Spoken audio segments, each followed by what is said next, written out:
We're headed off the grid to a secret location in the mountains of Utah. A free-range mule deer honey hole that you just have to see to believe. Just the place I'd be if I were a mule deer. And if you ever visit a place this beautiful, you should do your part and pick up some trash. Oh, he's a non-typical, look at that. It's a celebration of Mulies between father and son on this Sporting Classics. Some adventures are found at the crossroads of epic and unforgettable, and they're best enjoyed with a close friend, a companion who cherishes the sporting life just as much as you do. It's someone who knows the magic contained in the simple phrase, opening day, and who understands that the words hunter and conservationist are one and the same, for we've been giving back for generations.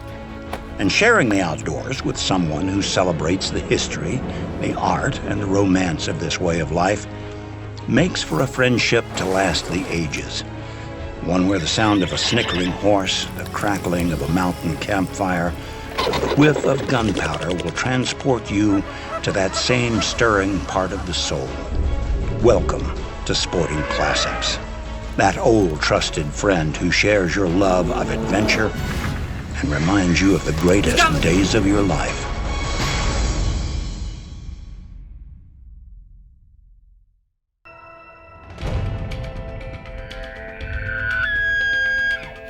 So where the road curves, go to the top. Go to the top, and then you have a whole line of scrub oak. See him? See the bull? Yeah. It's like a 5x. You're talking about huntable country. Just nice, gently rolling foothills, basically. So you can kind of get into all of it, just perfect cover. Little mix of meadows. You got some scrub oak, you got some aspens, you got lots of water on the property. This is a prescription for elk and deer. Lots of both. It's been a long time since I've hunted in Utah, but the last time I was here, about 15 years ago, it just blew me away. The quality of the game, the volume of the deer and the elk. So the chance to come back when I met Adam Fenton over on a driven boar shoot in Hungary, he said, look, we've got this beautiful ranch in Utah. Would love to have you be our guest. It took me about 2 seconds to say when. So the chance to come here, experience this ranch that the Fentons have put together, so much management in here, almost 10,000 acres, stunning habitat. Can't wait to get going. This guy's not a shooter, he's just a pretty one. I think he's really pretty. Yeah, he wouldn't be a shooter, but he would definitely be something that I think you'd look at and say, huh? Well, it's a good looking spot, isn't it? Just perfect little ambush cover down here. Nice little open meadows and stuff where they can graze, protected. Just the place I'd be if I were a mule deer. After meeting Adam Fenton in Hungary, he told me about his family ranch back in Utah, and it sounded just too good to be true. So when the opportunity came to hunt with Adam's brother, Matt Fenton, I jumped at the chance. Saw some elk running down there. You see some elk running? Yeah. Yeah. There's a lot of fun things happening here. There's a lot of fun things happening here.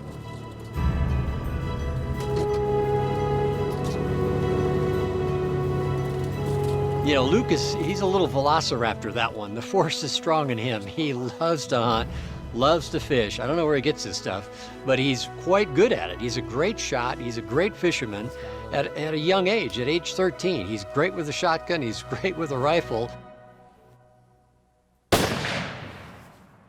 It is the backside. Like this much above it. Looks pretty good. It's right at about 90 yards, so inch and a half high at 100 is what it was sighted in at. Okay, time for business. No excuses now. All the alibis are gone, my friend. So that's for that treasure. You know, he's hunted in Africa. He's taken game in Africa.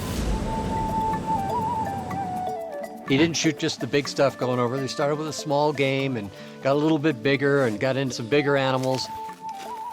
Yeah, if my twin sons are ever asked to write an essay titled, "What Did I Do This Summer?" it might read like a Robert Ruark or a Jack O'Connor story. Only 13 and seemingly a lifetime of hunting experience behind them already, Nate and Luke can go ahead and shed the term youth hunters to just be known as hunters. We managed to get close up to it. I didn't realize I was on an anthill. And I saw just one little ear twitch. When he stops in the back of the shoulder, That bull just stepped out in the perfect opening. It's one of those things that almost never happens. Hey! Shoulder. Right behind the shoulder. Right out. Good one. Good one. He dropped, man. Look at that. On the spot, bud. On the spot. Boom, dropped him right on the anthill. Yeah. That really is a stunning kudu. Ivory Very tips. different than the greater kudu. Your kudu at home has very thin Very different. spy wings. This one's Very, very different. Just stunning coat on it. Real dark, just marked up beautifully. You little monkey, well done.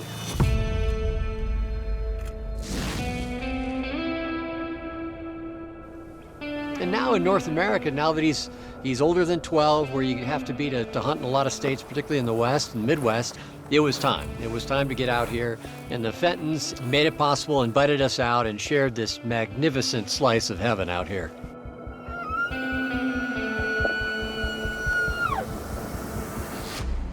Our mission was to each take a mule deer on this trip, but we also had a chance to fill the freezer on the side, since Luke had a cow elk tag in his pocket. And since this ranch was crawling with him, it didn't take long to spot a herd. There's that herd right down below. They don't see us either. my elk was on the bottom of the herd, walking up. Very, very fat, new elk. Just let her get out of that brush. When she stops, you could take that shot. She kept moving. She didn't really like to stop. She's not stopping. When she walked about halfway up the hill, we took a nice shot, Right there. Nice job. Right there. and she dropped. That's perfect. Start on the road. How cool was that? Perfect, Mr. Luke. It's a good cow. Fantastic animals, aren't they? I mean, look at that, dude. That is a great hit. 175 yards. You can come back anytime. Just Matt explained that it was 500 pounds of meat. it's not gonna be older meat. It's gonna be younger. So that's nice. So Tasty, tasty. Which I did not expect for a cow elk to have that much meat on it. And now you get to go eat them. 1, 2, 3.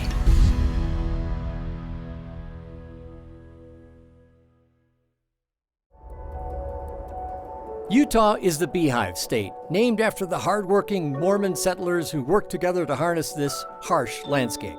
One of the early Utah pioneers was Isaac Behunin, who gave the stunning Zion Canyon its name in the 1860s, claiming, quote, "A man can worship God among these great cathedrals as well as he can in any man-made church.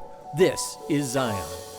Isaac Behunin's great-great-grandson was the late Tom Behunin, my good friend and hunting companion who joined me over many trips around the world and several mule deer hunts back here in Colorado. And just like his ancestor, for Tom, this was his church. These mountains were his cathedrals. It's a pretty deer. Looks like he's a year or two away from being a real whopper. Pretty shape on that buck though, huh? Love those big basket racks. You know, Luke has done a lot of hunting now as a young man, 13 years old. He's hunted whitetail multiple times, a lot of bird shooting. He's fished a lot of places on this hemisphere, but he had never taken a mule deer. And we live in Colorado. We live in mule deer country, so he's looking at mule deer every day. Driving out of the house, there's usually mule deer around, but he'd never had a chance to hunt one until now. So the chance to come here where they've got beautiful bucks and just look at lots of different bucks, get on one and make a decision, do you want to take that shot? This was his baptism, and it was all because the Fentons made it possible. There's game everywhere here. This is big game hunter's Jumanji right I here. spy with my little eye. What a beautiful property, huh? I've been to Africa twice, shot plenty of plains game, but never shot a mule deer. I'm so excited to be here. 3 does. There's more behind him. We were waiting on top of a hill, and eventually one big buck stepped out. It's a buck. Oh, it's a wide buck. You see him? That's a nice deer. Go ahead and get on him. Put one in the chamber. That's a nice wide buck. I think it's a 3x4, but it has just a little jump on it. And he's wide too. He's a pretty deer. What's the range? 300. I mean, laid out wide, and then suddenly behind it was another nice buck, tall, not as wide, but heavy and tall. Two great choices for Luke. So the bottom one is a 4x3. Right. The top one's a 4x4. The top one. The bottom one's pretty wide. It is. It's definitely wider. Let me see if I can get him on him. We tried to get the most stable shot, getting my knees down. It took a while for me to get the sticks where they needed to be. He's at 300 yards, so if you feel comfortable, the shot would be right on top of his back, just right on his spine. Try and get situated so you're comfortable. Yeah, we couldn't quite get the sticks set. You know, they spread out, got a little slippery, and Luke was trying to kind of figure out his angle and make sure he had good points of contact. His elbows were down on his knees, so he's good and stable. And he wouldn't take that shot until he got stable. So I was really proud of him. Luke was patient, but those two bucks were not. And my fear of watching both of these big boys walk away, well, it was becoming a reality. I think that other one, the first one you're on, I think he might come out into that snow opening there. I mean, he didn't rush the shot. It's like, look, I'm not going to take a long shot if I'm not stable. Amen, brother. That's exactly what you should do. But he finally got situated. There's that buck. It's a big buck to the left that came out.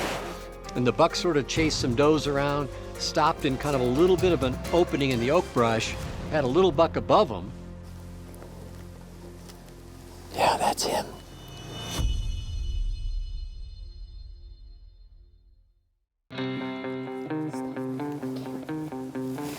There's that buck. Yeah, that's him. You see in the snow, there's two bucks, the lower buck. If you're good, you take the shot. But it was about 305, 310 yards away. He said, Dad, I feel good. I feel really good. I said, buddy, it's yours. If you want to take that shot, top of the back.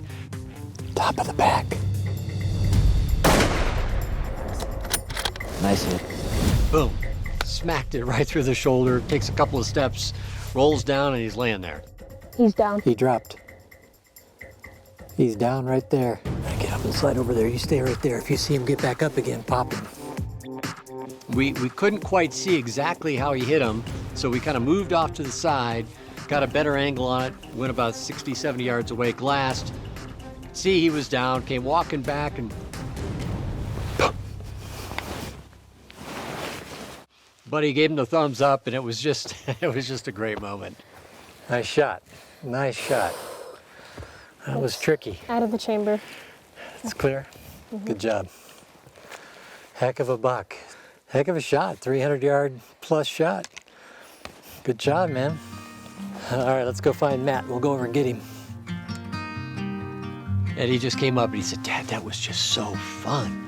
All of that was so fun. And it was so intense, too, because it was a long time with this buck kind of moving in and out of cover. He wasn't quite set when the buck was ready.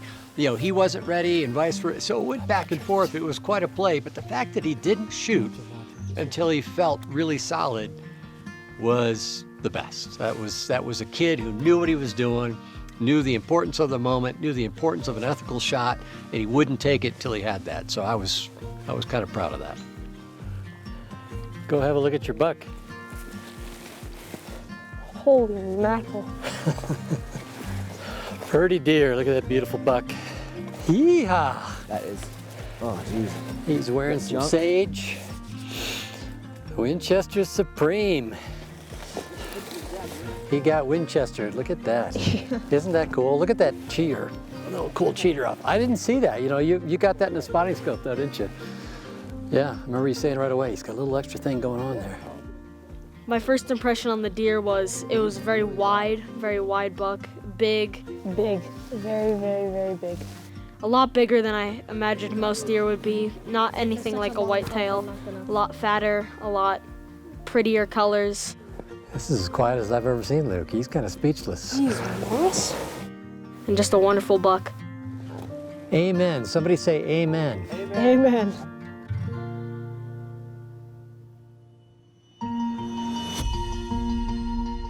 With both of Luke's tags filled, it was now my turn to take advantage of this target-rich environment. Finding bucks on this ranch wasn't a problem. It was finding the right buck. I've taken plenty of muleys over my lifetime, and now I was looking for something a little bit different, something unique, something a little trashy. Do you have a non-typical back at home? Yeah, a couple, but not as pronounced as the one you showed me. Just a few points. Well, you'll definitely get one here. No Yeah. guarantees, but we're gonna do We got our a lot best. of non-typicals, huh? We have a lot of weird stuff. It's fun. Yeah. Who doesn't like those? You know, when you cover so much ground, you see so much game. There it goes. Ah! And we looked at some nice, beautiful bucks that were just like anywhere else you would shoot this buck. Negative, no. No. No. And he's good. I think we'll see better in the next few days. Pretty buck. Wow, what a pretty buck. And then, you know, you just kind of comb this whole landscape, and there was a couple of big bucks that they were trying to get me on because they had seen these deer, but big deer are elusive, you know, even in the rut, they're elusive. They're moving around all the time, but the big mule deer, like a big whitetail, doesn't get that big by accident.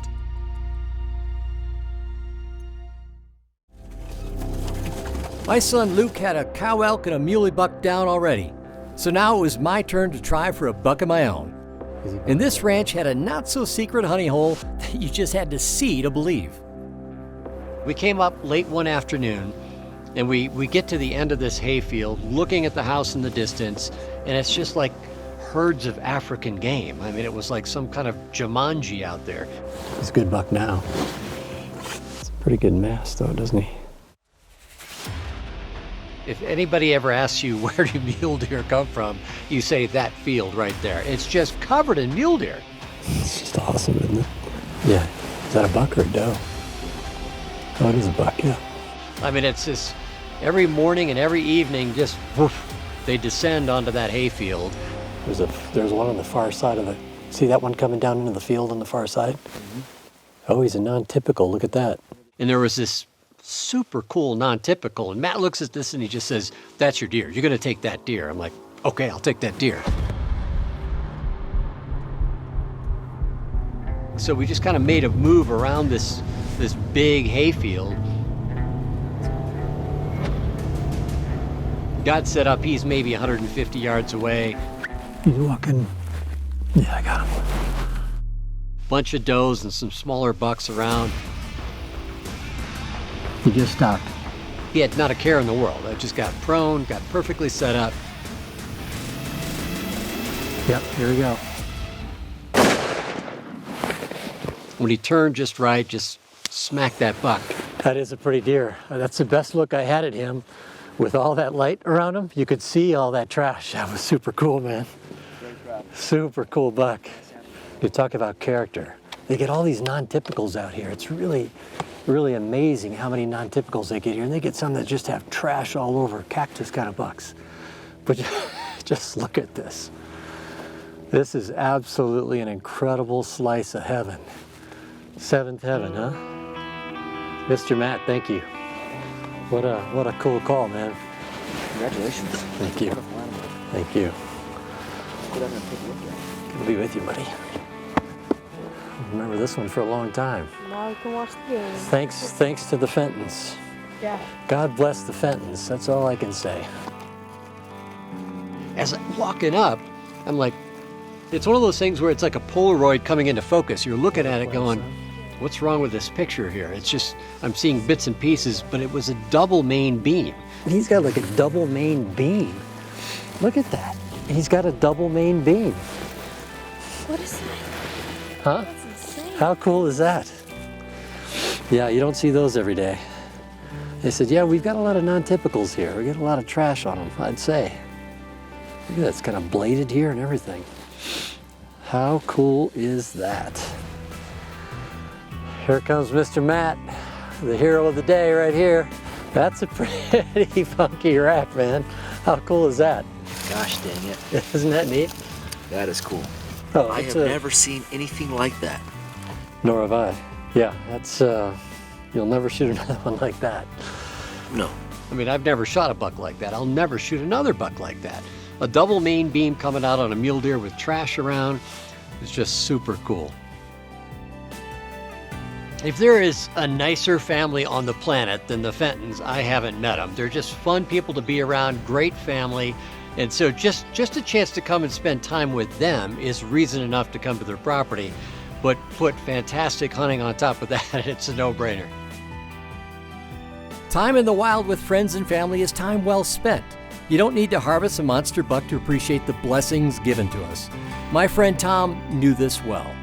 But of course, when you do get the buck, when you and your son do each take a trophy, it just makes the memory all the sweeter.